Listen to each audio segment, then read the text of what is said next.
बिस्मिल्लाहिर्रहमानिर्रहीम। अस्सलाम वालेकुम। अली लरिजानी ने मरने से पहले कहा था कि अमेरिका में एक कार्रवाई होगी और उसमें हमारा हाथ बिल्कुल नहीं होगा। ना हम अमेरिका के लोगों पर कोई कार्रवाई करेंगे, ना वहाँ की शख्सियात पर करेंगे। इसमें हमारा कतन कोई हाथ नहीं होगा और ये एक बड़ा गेम प्लान तैयार है। ये जैसे ही उसने कहा, 2 दिन के बाद उसको स्ट्राइक में मार दिया गया। अब आप ये बैकग्राउंड समझ चुके हैं, अब जरा आगे चलिए। सिनेरियो ये हुआ है, व्हाइट हाउस में एक इशाया दिया गया और इस इशाये में तमाम जितने मीडिया आउटलेट्स थे वो सब पहुंचे हुए थे, सहाफ़ी थे, हर जगह थे। ट्रंप आया हुआ था, जेडी वेंस था, सारी इनकी कैबिनेट, व्हाइट हाउस के लोग, तमाम लोग यहाँ पर मौजूद थे। और अचानक से इस इशाये के अंदर अजीबोगरीब वाक़या होता है कि एक हमलावर आता है और वो वहाँ पर आकर फायरिंग कर देता है। और जैसे ही वहाँ पर फायरिंग होती है, भगदड़ मच जाती है। सब इस वक्त यानी ट्रंप, उसकी वाइफ, तमाम लोग, जेडी वेंस, इन सबको सीक्रेट सर्विस वहाँ से उठाकर ले जाते हैं और फौरी तौर पर जितने वहाँ पर लोग होते हैं वो ज़मीनों पर बैठ जाते हैं। सीक्रेट सर्विस के लोग एक्टिव होते हैं और उसके बाद वो इस हमलावर को, ये जो हमलावर आपकी स्क्रीन पर आ रहा है, ये बेसिकली हमलावर बताया जा रहा है कि ये एक टीचर था और इसको यहाँ से पकड़ा जाता है और इसको बाहिफाजत यानी पूरी तरह कैद में ले लिया जाता है। इसने फायरिंग की, उसके पास हथियार थे, उसके पास ये था, वो था। सारी चीज़ों को ज़रा आप 1 मिनट के लिए साइड पर रखें। ये दुनिया की तारीख का सबसे सेंसिटिव इवेंट था जिसमें वाइस प्रेसिडेंट भी था। रिसेंटली इन लोगों ने, आपको याद होगा, कहा था कि जेडी वेंस और ट्रंप को एक साथ नहीं रख सकते, पाकिस्तान में सिक्योरिटी का मसला है, एक को रखेंगे दूसरे को निकाल। जब ट्रंप का प्लान बना था कि उसने पाकिस्तान आना था, तो आप अंदाजा करें, उन्होंने कहा जी एक जगह नहीं रख सकते। यहाँ पर एफबीआई का डायरेक्टर से लेकर, इनके मिनिस्टर से लेकर, इनकी कैबिनेट से लेकर, इनके वाइस प्रेसिडेंट, वाइफ, तमाम के तमाम लोग, बड़े छोटे, सहाफी, जो हो सकता है सारे के सारे यहाँ पर मौजूद थे।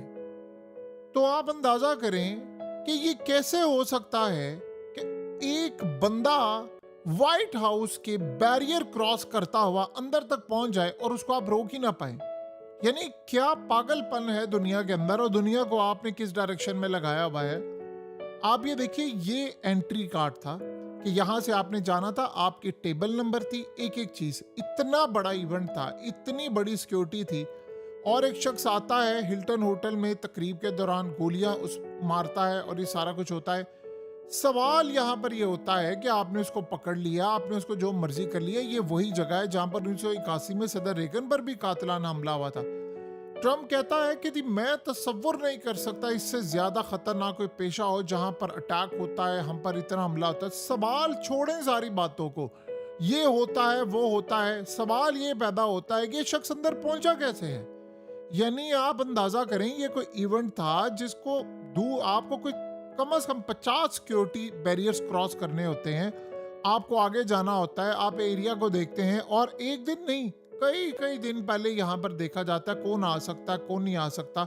अब ये कहा जा रहा है कि जी वो शख्स होटल में बतौर मेहमान रिहाइश पजीर था। भाई वहां पर कोई बंदा आता है, वो गन कैसे लेकर अंदर आ सकता है, कौन उसको प्रोवाइड करता है।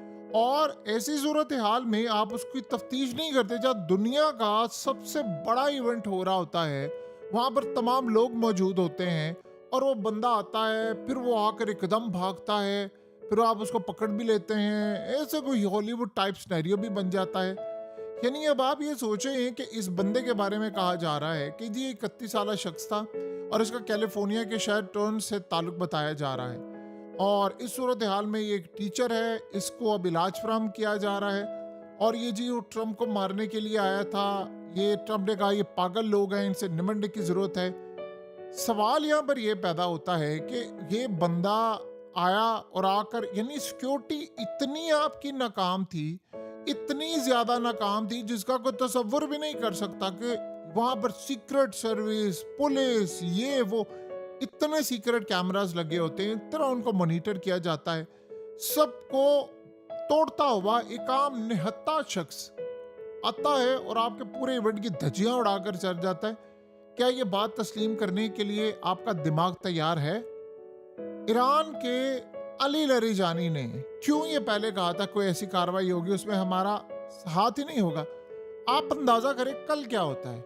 कल मुज़ाकरात खत्म होते हैं और डोनाल्ड ट्रंप ये कहता है मुज़ाकरात के मामलात में कि मैंने जेरेड कुशनर, स्टीव विटकॉफ को नहीं भेजा, कैंसिल कर दिया दौरा, सारी चीजें। अब पूरे का पूरा वर्ल्ड ट्रंप पर इस वक्त हंस रहा है, उसका मजाक उड़ाया जा रहा है, उस पर तीर बरसाए जा रहे हैं, उसको बेइज्जत किया जा रहा है कि तुम्हारी वजह से ये सारे का सारा मामला होता है। सवाल यहाँ पर ये पैदा होता है कि यानी आप अंदाजा करें कि अमेरिका में काफ़ी अरसे से गन कंट्रोल के मुतालिक कानून साजी होनी थी, बहस हो रही थी कि होगी ये फलाना होगी, हथियार वापस लिए जाएं, ये हो वो हो, क्योंकि उनको खतरा ये है कि आगे जो हालात चल रहे हैं ईरान जंग की वजह से अवाम सड़कों पर आ सकती है। ट्रम्प की रेटिंग ऑल टाइम लो है। अब वो दुनिया में सबको ये बता रहा है कि देखो ये सब कुछ इवेंट हो गया, ये हो गया, फलाना हो गया, मुजाहरे हो रहे हैं, तुम लोग मेरे खिलाफ ना आना, हालात ख़राब हो सकते हैं। क्योंकि आप ये सोचें कि अगर अवाम सड़कों पर आती है तो असला जो है वो इस्तेमाल होने का खदशा कहीं ना कहीं रहता है, तो उसके लिए भी इन्होंने कानून साजी करनी है। अब वाले हमले के बाद ट्रंप और ये सारे एक तो कानून साजी करेंगे और दूसरा उसको सियासी रंग देते हुए जाहिर सी बात है वो कार्रवाई करेगा। सवाल ये पैदा होता है कि ईरान का जो मामला है, ईरान तो ऑलरेडी इनसे मिलने को तैयार नहीं है, उन्होंने ऑलरेडी क्लियर किया हुआ है। तो ये सारे का सारा मामला अब हो क्यों रहा है और किसको जरूरत है इस सारे वाक़े की।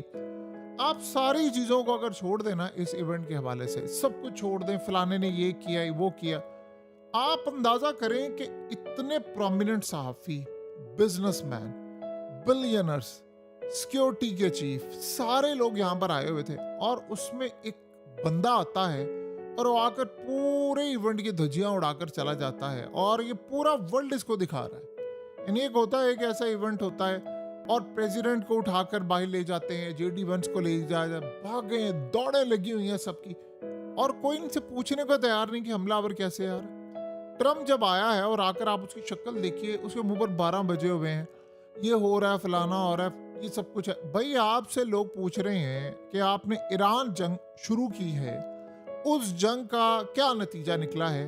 आप अभी तक वहां पर, अब दुनिया तनकीद कर रही है अमेरिका पर कि आपकी सुपर पावर बेड़ा गर्क हो रहा है आपका, आपकी वजह से हमारा बेड़ा गर्क हो रहा है, अमेरिका की रेपुटेशन का बेड़ा गर्क हो गया है, ईरान हमें मुंह लगाने को तैयार नहीं।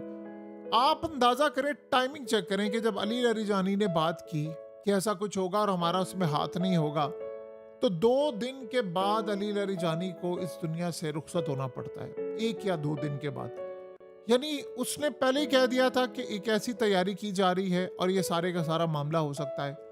देखिए पहले भी जो ट्रंप पर हमला हुआ था उसके बारे में आज तक पता चला, 2 दफा उस पर हो चुका। लास्ट दफा तो बिल्कुल सीरियस था क्योंकि वो तो सिर्फ 1 सेकंड का फर्क था, लेकिन उस पर क्या हुआ, कोई कार्रवाई हुई, क्योंकि असल दिखाने वाला बंदा कुछ और था और जिसने हिट किया था वो कोई और दूर से बैठा हुआ था और वो वहां से वो भाग गया और उसको भगा दिया गया। सो अब आप अंदाजा कर लें कि ये कार्रवाई, इस पर दुनिया में आप अंदाजा करें कोई सीरियस लेने को तैयार नहीं, कोई सीरियस लेने को तैयार नहीं। सारे पूछ ही रहे हैं कि सिक्योरिटी का इतना बड़ा लैप्स हो जाता है, इतना बड़ा कोलैप्स वाला मामला है, यहाँ पर वो बंदा कैसे आ सकता है। यानी आप ये सोचिए, आपने उसको रोका नहीं, स्कैनिंग नहीं की, वो होटल में रह रहा है, हथियारों के साथ रह रहा है, कोई अक्ल इस बात को तस्लीम करने को तैयार है। आप कह दीजिए वो सिक्योरिटी की नाकामी, ये नाकामी का वर्ड नहीं यहाँ पर यूज होता। यहाँ जो असल सवाल होता है कि वो आया कैसे है, कैसे वो आ सकता है, अंदर खाते मामला तय किए बगैर कैसे वो आ सकता है। सवाल सिंपल सा ये है, इसका जवाब अभी तक ना किसी के पास है ना कुछ। लेकिन एक चीज आप देखें, इस वाक़े से ट्रम्प की ना तो रेटिंग बढ़ने वाली है। पहली बात तो ये है कि ये सोशल मीडिया का दौर है, लोग अब इसको कोई सीरियस लेने को तैयार नहीं। ठीक है बस हो गया, लोग कह रहे हैं अच्छा हुआ है तो ये चलो छोड़े सारी बात, ये बताए ईरान का मामला क्या बना है, जंग खत्म हो रही है, नहीं हो रही, कैसे हो रहा है सारा मामला, लोग इस पर बात कर रहे हैं, वो जवाब देने को तैयार नहीं है। तो पूरी दुनिया के अंदर अब जो इवेंट्स हो रहे हैं, जो मामला हो रहे हैं, उनको आप 2 मिनट के लिए साइड पर रख दें, लेकिन जो सबसे बड़ा इवेंट इस वक्त पूरी दुनिया में हो रहा है उस पर बात करें कि ईरान ने आपसे मिलने से इनकार कर दिया है।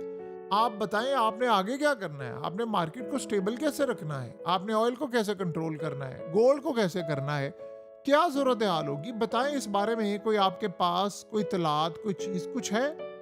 अगर आपके पास ऐसी कोई सूरत हाल नहीं है तो फिर ये खेल ख़त्म है आपके लिए। सो अब इन तमाम बातों को छोड़े, सिर्फ 2 बातें पता कर लें कि ईरान के मामलात क्या हैं, और दूसरा इस पूरे खेल के अंदर ये बंदा अंदर कैसे पहुंचा है, और ये अंदर की मदद के बगैर ये बंदा आ कैसे सकता है। वो सारे फुटेजेस वहाँ मौजूद हैं, तस्वीर हैं, सब कुछ है। आप पता चला लें कि वो बंदा कैसे होटल में आया, हथियार कैसे, सारी जगह पर कैमराज लगे हुए हैं, तो आपको पता चल जाएगा। बहरहाल ये कहानी ट्रम्प की रेटिंग बढ़ाने नहीं वाली, जो मर्जी आप कर लें।